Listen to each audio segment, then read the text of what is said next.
अस्सलाम वालेकुम नाज़रीन, आज 6 दिसंबर है और 17 बड़ी खबरें लेकर मैं आपका मेज़बान नदीम अकरम हाजिर हूं सुबह 6 बजे और आप देख रहे हैं इस वक्त पल पल न्यूज़। आज की खास हेडलाइंस पर नजर डालते हैं, जहां हम बात करेंगे हरीर ए शाम का पैगाम, जुल्म के खिलाफ एकजुट हो जा। वहीं हम इसमें बात करेंगे कि कैसे चीन ने शहरियों से किया है कि सीरिया तुरंत छोड़ें।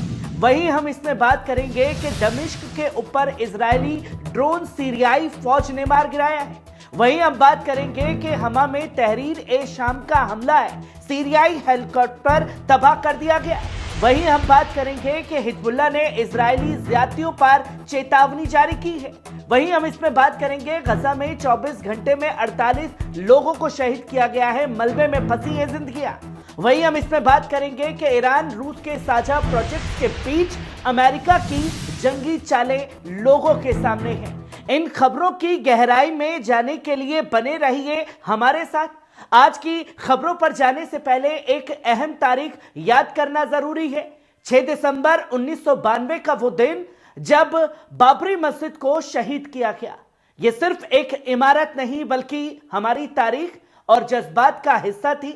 आज भी ये वाकया दिलों को झकझोर देता है, इसलिए कम से कम 500 लोग कमेंट करें कि मस्जिद थी, मस्जिद रहेगी।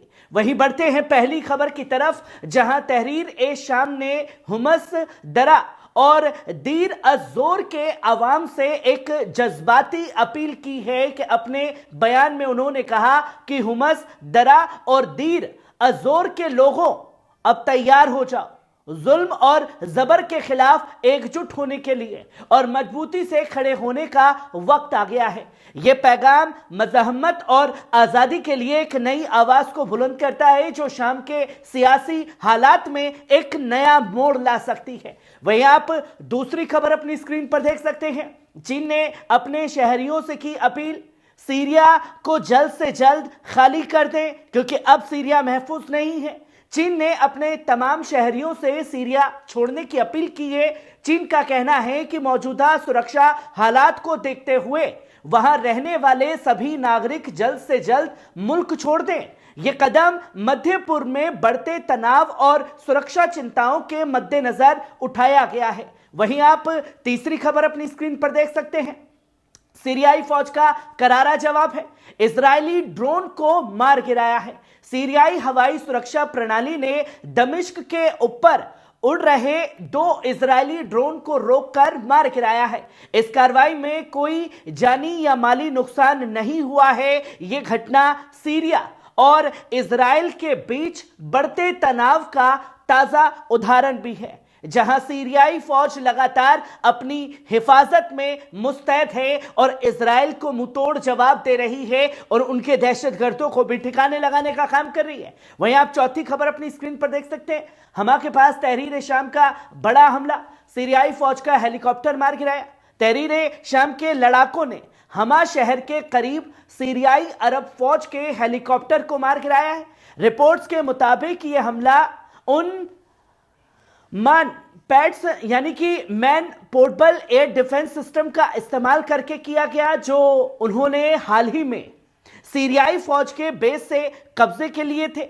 यह घटना सीरियाई संघर्ष में एक गंभीर मोड़ का इशारा देती है, जहां मजम्मतकार फौज की हवाई ताकतों को लगातार निशाना बना रहे हैं। वहीं आप पांचवी खबर भी अपनी स्क्रीन पर देख सकते हैं। तहरीर ए शाम के कमांडर अल जोलानी की अपील है, इराकी वजीर आजम पॉपुलर मोबिलाइजेशन फोर्स को सीरिया में दखल देने से रोके। तहरीर ए शाम के कमांडर अबू मोहम्मद अल जोलानी ने इराकी वजीर आजम से अपील की है कि वे ईरान समर्थित पॉपुलर मोबिलाइजेशन फोर्स को सीरिया के मामलात में दखल देने से रोके। पॉपुलर मोबिलाइजेशन फोर्स को लेकर यह माना जाता है कि उनके पास जंग के हालात को पूरी तरह बदलने की कुव्वत है और उसकी एंट्री से अल जोलानी ने इस कदम को सीरियाई संघर्ष के लिए बड़ा खतरा बता दिया है। वहीं आप छठी खबर भी अपनी स्क्रीन पर देख सकते हैं। हमा की सेंट्रल जेल पर तहरीर ए शाम का कब्जा हो चुका है। तकरीबन 3000 कैदियों को रिहा कराया है। तहरीर ए शाम के लड़ाकों ने हमा की सेंट्रल जेल पर कब्जा कर लिया। रिपोर्ट्स के मुताबिक इस कार्रवाई के दौरान जेल से 3000 कैदियों को रिहा कर दिया गया। यह घटना सीरिया के लिए एक सुरक्षा चुनौती के तौर पर देखी जा रही है, क्योंकि यह जंग के हालात को और जटिल बना सकती है। वहीं आप सातवीं खबर भी दोस्तों अपनी स्क्रीन पर देख सकते हैं, जहां ईरान ने बड़ी चिंता जताई है। इराक के ईरान समर्थित मिलिशिया से दूरी पर सवाल खड़े हुए हैं। ईरान ने इराक द्वारा ईरान समर्थित मिलिशिया से दूरी बनाने की कोशिशों पर गहरी चिंता जाहिर की है। यह मामला खासतौर पर सीरिया को फौजी मदद में इन मिलिशिया की भूमिका से जुड़ा है। ईरान का यह साफ तौर पर मानना है कि इराक की यह नीति मध्य पूर्व के मजहमती मोर्चे को कमजोर कर सकती है और सीरियाई संघर्ष पर लगातार असर डालने का काम भी कर सकती है। वहीं आप आठवीं खबर भी अपनी स्क्रीन पर दोस्तों देख सकते हैं, जहां सीरिया की सूरत हाल का जायजा लिया जा रहा है और मदद की मिकदार पर बाद में होगी बात। यह साफ तौर पर सीरिया में मौजूदा हालात को लेकर सूरत हाल का जायजा लिया जाएगा। हुकूमत और एजेंसियां जरूरतों को तखमीना लगाने के बाद यह तय करेंगी कि सीरिया को कितनी मदद और सहूलत मुहैया कराई जाएगी। वहीं आप नौवीं खबर भी अपनी स्क्रीन पर देख सकते हैं।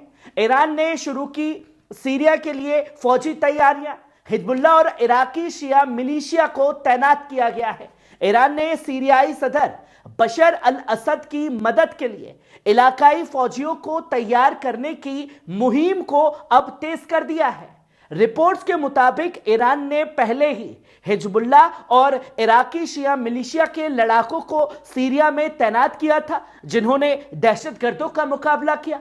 वॉशिंगटन पोस्ट के मुताबिक ये फौजी जंग के हुक्म का इंतजार कर रहे हैं और सीरिया में किसी भी कार्रवाई के लिए तैयार है। यह कदम सीरियाई संघर्ष को एक नया मोड़ भी दे सकती है दोस्तों। वहीं आप 10वीं खबर अपनी स्क्रीन पर देख सकते हैं।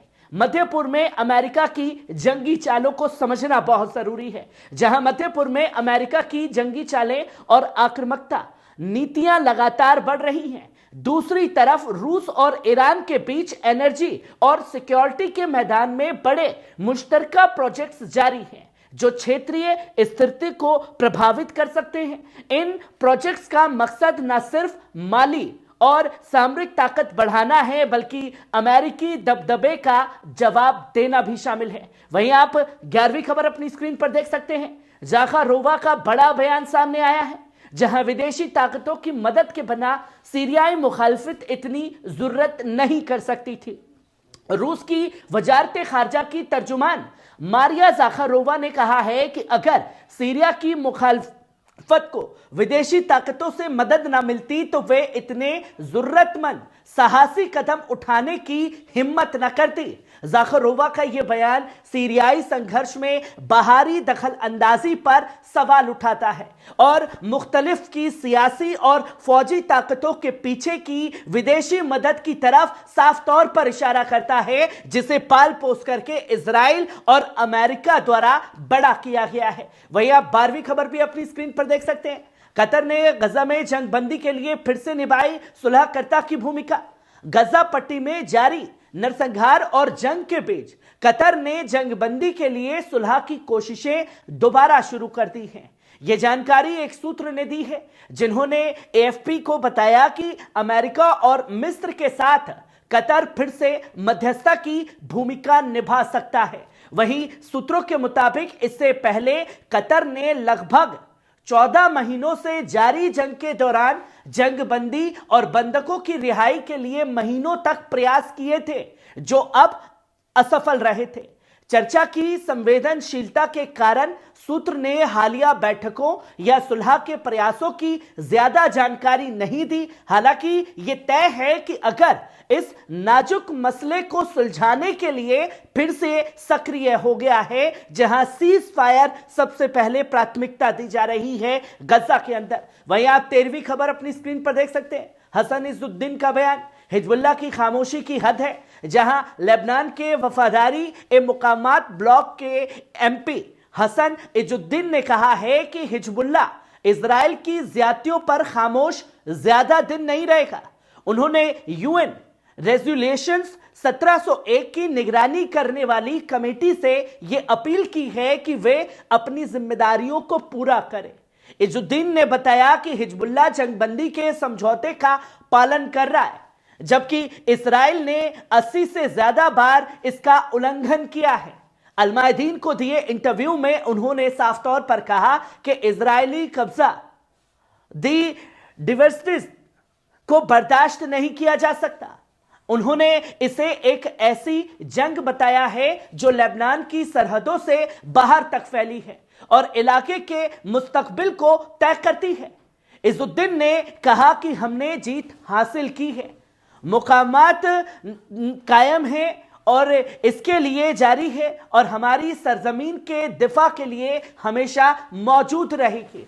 उन्होंने इजराइल के खिलाफ मुकावमत की अहमियत और उसके नतीजों पर खासतौर पर जोर दिया है। दोस्तों, वहीं आप 14वीं खबर भी अपनी स्क्रीन पर देख सकते हैं। गजा में बीते 24 घंटे के अंदर 5 बड़े कत्लेआम किए गए हैं, जिसकी तस्वीर लोगों के सामने है। गजा पट्टी में इजरायली कब्जा फौज ने 24 घंटों में 4 कत्लेआम को अंजाम दिया है, जिसमें 48 फलस्तीनी शहीद हुए हैं और 201 जख्मी हुए हैं। रिपोर्ट्स के मुताबिक कुछ जख्मी और शहीदों को गजा के आंशिक रूप से काम कर रहे हैं अस्पतालों तक पहुंचाया गया, लेकिन ज्यादातर लोग अभी मलबे के नीचे फंसे हुए हैं। इजराइल की ओर से राहत और बचाव कार्यों में रुकावटें लगातार जारी हैं, जिससे हालात और बद से बदतर हो चुके हैं। वहीं 7 अक्टूबर 2023 से अब तक गजा में 44,580 फिलिस्तीनी शहीद हुए हैं, 1,05,780 घायल हुए हैं। ये हालात इंसानियत के लिए एक बड़ी चुनौती बन चुकी है। वहीं आप 15वीं खबर अपनी स्क्रीन पर देख सकते हैं। हमास का बड़ा बयान सामने आया। हमास ने कहा है कि इजरायली फौज द्वारा 6 कैदियों की मौत की जिम्मेदारी कबूल करना फिलिस्तीनी मज़ाहमत के बयान की सच्चाई को साबित करता है और इजरायली कब्जा ताकतों की झूठी कहानी को भी बेनकाब करता है। हमास ने इस बात पर जोर दिया है कि इजरायली प्रधानमंत्री बेंजामिन नेतन्याहू की यह सिद्धांत की कैदियों को ताकत के जरिए छुड़ाया जा सकता है, पूरी तरह नाकाम साबित हुई है। उन्होंने साफ तौर पर कहा कि फौजी दबाव कैदियों को आजाद नहीं करता, यह केवल उन्हें मौत के घाट उतारता है। हमास ने नेतन्याहू को दर्जनों कैदियों की मौत का जिम्मेदार ठहराया है और यह कहा है कि उनकी आक्रामकता और कैदियों के अदला बदली के समझौते में नाकामी ने यह नतीजा दिया है।